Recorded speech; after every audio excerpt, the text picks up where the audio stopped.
साथियों, स्वागत है आपका अपने यूट्यूब चैनल अभिषेक जीएस एकेडमी में। साथियों, आज हम बात करेंगे जीव विज्ञान के महत्वपूर्ण प्रश्नों के विषय में। तो चलिए आइए शुरू करते हैं। साथियों, हमारा पहला प्रश्न है, जंतु विज्ञान अध्ययन करता है। जंतु विज्ञान अध्ययन करता है। ऑप्शन ए, केवल जीवित जानवरों का। ऑप्शन बी, केवल जीवित वनस्पति का। ऑप्शन सी, जीवित व मृत जानवरों दोनों का। ऑप्शन डी, जीवित व मृत वनस्पति दोनों का। तो इसमें ऑप्शन होगा सी, जीवित व मृत जानवरों दोनों का। जंतु विज्ञान जीवित व मृत जानवरों दोनों का अध्ययन करता है। आइए चलते हैं, नेक्स्ट क्वेश्चन हमारा है, फूलों के अध्ययन को कहते हैं। फूलों के अध्ययन को कहते हैं। Option A, phrenology. Option B, anthology. Option C, agrostology. Option D, palynology. तो ऑप्शन होगा बी, एंथोलॉजी। एंथोलॉजी के अंतर्गत फूलों का अध्ययन किया जाता है, जबकि फेनोलॉजी के अंतर्गत मस्तिष्क के विभिन्न भागों की क्रियाशीलता का अध्ययन किया जाता है। किसका किया जाता है? मस्तिष्क के विभिन्न भागों की क्रियाशीलता का अध्ययन किया जाता है। और एग्रोस्टोलॉजी के अंतर्गत घासों का अध्ययन किया जाता है। किसका अध्ययन किया जाता है? घास का अध्ययन किया जाता है। और पैलिनोलॉजी के अंतर्गत विभिन्न प्रकार के परागकण जो होते हैं उनका अध्ययन किया जाता है। आइए नेक्स्ट क्वेश्चन चलते हैं। अगला प्रश्न हमारा, कीटों के वैज्ञानिक अध्ययन को कहते हैं। कीटों के वैज्ञानिक अध्ययन को कहते हैं। तो option A, ethology. Option B, entomology. Option C, parasitology. Option D, mycology. तो ऑप्शन बी होगा एंटमोलॉजी। ऑप्शन बी होगा एंटमोलॉजी। कीटों के वैज्ञानिक अध्ययन को एंटमोलॉजी कहा जाता है। आइए नेक्स्ट चलते हैं। अगला प्रश्न हमारा, विभिन्न संस्कृतियों के वैज्ञानिक विवरण के तुलनात्मक अध्ययन को कहते हैं। विभिन्न संस्कृतियों के वैज्ञानिक विवरण के तुलनात्मक अध्ययन को कहते हैं। Option A, ethnology. Option B, ethnography. Option C, ethology. Option D, ethics. तो इसमें ऑप्शन होगा ए, इथनोलॉजी। विभिन्न संस्कृतियों के वैज्ञानिक विवरण के तुलनात्मक अध्ययन को इथनोलॉजी कहा जाता है। आइए चलते हैं नेक्स्ट। अगला प्रश्न हमारा, पैलियो वनस्पति के अंतर्गत अध्ययन करते हैं। पैलियो वनस्पति के अंतर्गत अध्ययन करते हैं। ऑप्शन ए, जंतु जीवाश्म का। ऑप्शन बी, शैवाल का। ऑप्शन सी, फफूंदी का। ऑप्शन डी, इनमें से कोई नहीं। तो ऑप्शन होगा डी, इनमें से कोई नहीं। आइए चलिए नेक्स्ट चलते हैं। अगला प्रश्न हमारा, रेशम कीट पालन को कहते हैं। रेशम कीट पालन को कहते हैं। Option A, apiculture. Option B, horticulture. Option C, sericulture. Option D, floriculture. तो ऑप्शन होगा सी, सेरीकल्चर। क्या होगा? सेरीकल्चर। एपीकल्चर के अंतर्गत आपका शहद उत्पादन किया जाता है। और हार्टिकल्चर के अंतर्गत आपका पुष्प एवं फल देने वाले पौधों का अध्ययन किया जाता है। और फ्लोरिकल्चर के अंतर्गत सजावट के लिए काम आने वाले पुष्पों का अध्ययन किया जाता है। एपीकल्चर के अंतर्गत आपका शहद उत्पादन किया जाता है। हार्टिकल्चर के अंतर्गत आपका पुष्प एवं फल देने वाले पौधों का अध्ययन किया जाता है। और फ्लोरिकल्चर के अंतर्गत सजावट के लिए काम आने वाले पुष्पों का अध्ययन किया जाता है। आइए नेक्स्ट क्वेश्चन चलते हैं। अगला प्रश्न हमारा, मधुमक्खी का उपयोग किया जाता है। मधुमक्खी का उपयोग किया जाता है। ऑप्शन ए सेरीकल्चर में, ऑप्शन बी टिश्यू कल्चर में, ऑप्शन सी एपीकल्चर में, ऑप्शन डी पीसी कल्चर में। तो ऑप्शन होगा सी एपीकल्चर में। आइए नेक्स्ट क्वेश्चन चलते हैं। अगला प्रश्न हमारा लेक्सिकोग्राफी का संबंध है। लेक्सिकोग्राफी का संबंध है ऑप्शन ए मानव शरीर की संरचना से, ऑप्शन बी शब्दकोश के संयोजन से, ऑप्शन सी गुप्त लिखावट से, ऑप्शन डी चित्र और मॉडल के द्वारा पढ़ाने से। तो ऑप्शन होगा बी शब्दकोश के संयोजन से, शब्दकोश के संयोजन से। आइए नेक्स्ट चलते हैं। अगला प्रश्न हमारा सब्जी के लिए काम आने वाले पौधों के अध्ययन को कहते हैं। सब्जी के लिए काम आने वाले पौधों के अध्ययन को कहते हैं option A floriculture, option B pomology, option C horticulture, option D olericulture. Option होगा डी ओलेरीकल्चर। सब्जी के लिए काम आने वाले पौधों के अध्ययन को ओलेरीकल्चर कहा जाता है। आइए नेक्स्ट चलते हैं। अगला प्रश्न हमारा विटीकल्चर के द्वारा निम्नलिखित में से कौन एक उत्पादित होता है। विटीकल्चर के द्वारा निम्नलिखित में से कौन एक उत्पादित होता है। Option A silk, option B केचुए, ऑप्शन सी शहद, ऑप्शन डी अंगूर। तो ऑप्शन होगा डी अंगूर। विटीकल्चर के द्वारा अंगूर की खेती की जाती है, अंगूर उत्पादन किया जाता है। आइए नेक्स्ट चलते हैं। अगला प्रश्न हमारा कीट संवर्धन क्या है। कीट संवर्धन क्या है। ऑप्शन ए कीटों की वृद्धि करने का विज्ञान, ऑप्शन बी जंतुओं के अध्ययन करने का विज्ञान, ऑप्शन सी मछलियों के अध्ययन करने का विज्ञान, ऑप्शन डी कीटों को मारने का विज्ञान। तो ऑप्शन होगा ए कीटों की वृद्धि करने का विज्ञान। कीट संवर्धन कीटों की वृद्धि करने का विज्ञान कहा होता है। आइए नेक्स्ट प्रश्न चलते हैं।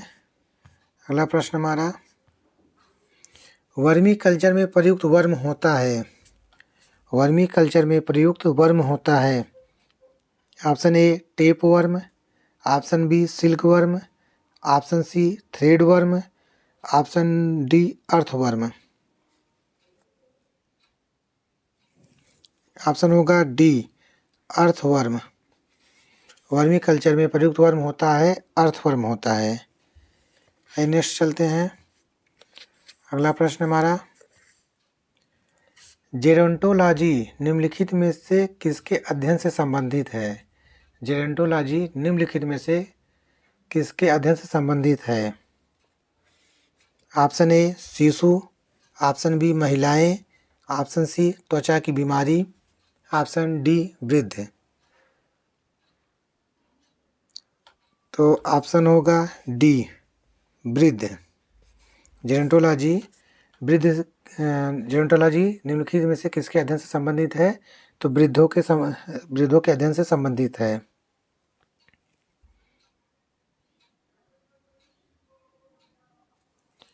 आइए चलते हैं नेक्स्ट क्वेश्चन। अगला प्रश्न हमारा जेनेटिक्स निम्न में से किसका अध्ययन है। जेनेटिक्स निम्न में से किसका अध्ययन है। ऑप्शन ए मेंडल के नियम, ऑप्शन बी जैव विकास, ऑप्शन सी डीएनए संरचना, ऑप्शन सी डीएनए संरचना, ऑप्शन डी आनुवंशिकता और विचरण।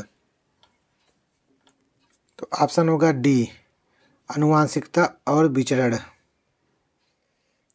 आनुवंशिकता और विचरण। आइए नेक्स्ट प्रश्न से चलते हैं। अगला प्रश्न हमारा है वृद्धावस्था एवं काल प्रभावन के विषय में ज्ञान प्राप्त करने की विधा को कहते हैं। वृद्धावस्था एवं काल प्रभावन के विषय में ज्ञान प्राप्त करने की विधा को कहते हैं। Option A oncology, option B gerontology, option C teratology, option D ornithology. तो ऑप्शन होगा बी जेरेंटोलॉजी। वृद्धावस्था एवं काल प्रभावन के विषय में ज्ञान प्राप्त करने की विधा को जेरेंटोलॉजी कहा जाता है। आइए नेक्स्ट प्रश्न चलते हैं। अगला प्रश्न है, जीर्ण या वृद्ध होने की प्रक्रिया के अध्ययन को कहते हैं, या वृद्ध होने की प्रक्रिया के अध्ययन को कहते हैं। Option A gerontology, option B ethnology, option C anthropology, option D thanatology. Option होगा ए जेरेंटोलॉजी। वृद्ध होने की प्रक्रिया के अध्ययन को जेरेंटोलॉजी कहा जाता है। आइए नेक्स्ट प्रश्न चलते हैं। अगला प्रश्न है, पैडोलॉजी निम्न वैज्ञानिक अध्ययन से संबंधित है। पैडोलॉजी निम्न वैज्ञानिक अध्ययन से संबंधित है। ऑप्शन ए वायुमंडल, ऑप्शन बी मिट्टी, ऑप्शन सी प्रदूषण, ऑप्शन डी बीज। तो ऑप्शन होगा मिट्टी। ऑप्शन होगा बी मिट्टी। पैडोलॉजी निम्न वैज्ञानिक अध्ययन से संबंधित है, तो मिट्टी से संबंधित है। आइए अगले प्रश्न तब चलते हैं। अगला प्रश्न हमारा है, अस्थियों का अध्ययन विज्ञान की किस शाखा के अंतर्गत किया जाता है। अस्थियों का अध्ययन विज्ञान की किस शाखा के अंतर्गत किया जाता है। Option A osteology, option B orology, option C serology, option D geology. तो ऑप्शन होगा ए ऑस्टियोलॉजी। अस्थियों का अध्ययन विज्ञान की ऑस्टियोलॉजी शाखा के अंतर्गत किया जाता है। आइए नेक्स्ट क्वेश्चन की तरफ चलते हैं। अगला प्रश्न हमारा, सर्पों के विषय में जानकारी प्राप्त करना कहलाता है। सर्पों के विषय में जानकारी प्राप्त करना कहलाता है। Option A serpentology, option B ornithology, option C herpetology, option D ichthyology. तो ऑप्शन होगा ए सर्पेटोलॉजी। सर्पों के विषय में जानकारी प्राप्त करना कहलाता है सर्पेटोलॉजी। आइए अगले प्रश्न तक चलते हैं। नेक्स्ट प्रश्न है हमारा, हाइड्रोपोनिक्स क्या है। हाइड्रोपोनिक्स क्या है। ऑप्शन ए मृदा विहीन पादप संवर्धन, ऑप्शन बी पादप में कलम लगाना, ऑप्शन सी सब्जियों का अध्ययन, ऑप्शन डी जल संरक्षण। तो ऑप्शन होगा ए मृदा विहीन पादप संवर्धन। हाइड्रोपोनिक्स क्या है, मृदा विहीन पादप संवर्धन है। आइए नेक्स्ट क्वेश्चन चलते हैं। अगला प्रश्न हमारा, पृथ्वी पर सबसे पुराना जीव कौन सा है। पृथ्वी पर सबसे पुराना जीव कौन सा है। ऑप्शन ए नील हरित शैवाल, ऑप्शन बी कवक, option C amoeba, option D euglena. तो ऑप्शन होगा ए नील हरित शैवाल। पृथ्वी पर सबसे पुराना जीव नील हरित शैवाल है। ये चलते हैं अगले प्रश्न की तरफ। विकासवाद का सिद्धांत किसने प्रतिपादित किया। विकासवाद का सिद्धांत किसने प्रतिपादित किया। ऑप्शन ए स्पेंसर ने, ऑप्शन बी डार्विन ने, ऑप्शन सी वॉलेस ने, ऑप्शन डी हैक्सले ने। तो ऑप्शन होगा बी डार्विन ने। विकासवाद का सिद्धांत डार्विन ने प्रतिपादित किया था। आइए नेक्स्ट क्वेश्चन की तरफ चलते हैं। अगला प्रश्न है, जीव विकास को सर्वप्रथम किसने समझाया। जीव विकास को सर्वप्रथम किसने समझाया। Option A Newton, option B Einstein, option C Charles Darwin, option D Lamarck. तो ऑप्शन होगा डी लैमार्क। जीव विकास को सर्वप्रथम लैमार्क ने समझाया था। नेक्स्ट क्वेश्चन है,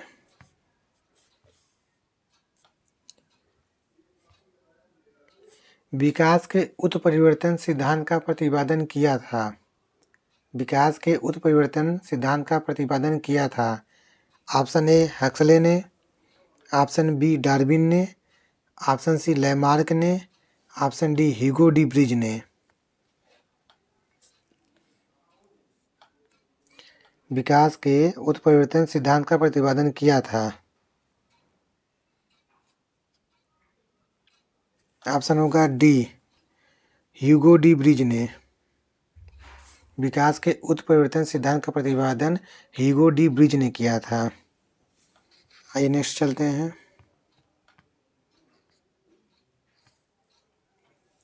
आधुनिक मनुष्य के हाल का पूर्वज है। आधुनिक मनुष्य के हाल का पूर्वज है।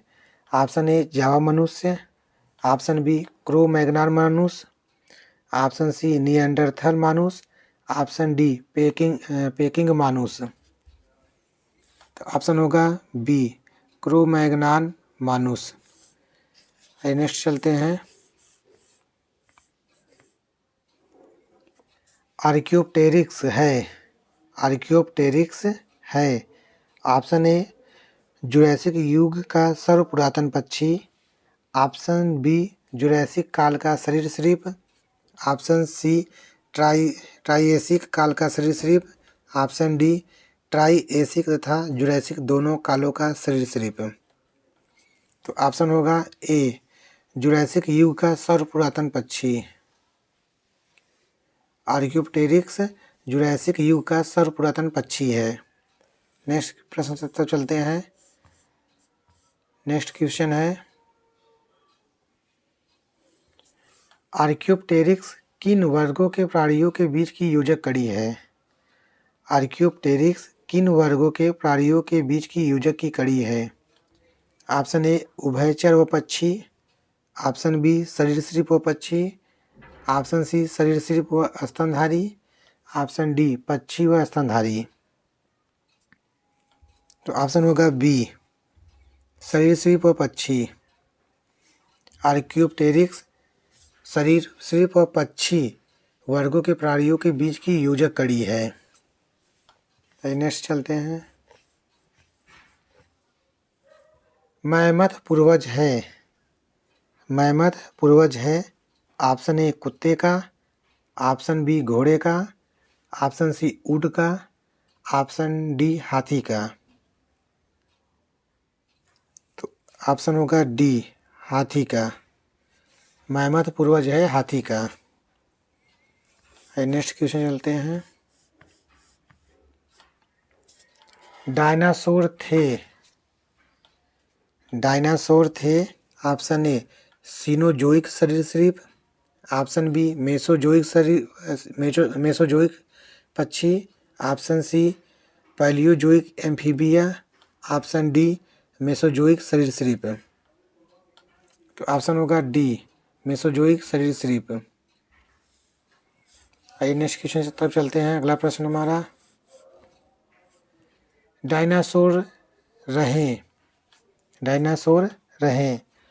ऑप्शन ए पैलियोजोइक युग में, ऑप्शन बी सेनोजोइक युग में, ऑप्शन सी मेसोजोइक युग में, ऑप्शन डी प्लाइस्टोसीन युग में। तो ऑप्शन होगा सी मेसोजोइक युग में। साथियों आज के लिए इतना ही। और जितना भी क्वेश्चन आज बताया गया है आप ज़रूर से ज़रूर याद कर लीजिएगा, क्योंकि ये सभी क्वेश्चन परीक्षा की दृष्टि से बहुत ही महत्वपूर्ण है। धन्यवाद साथियों।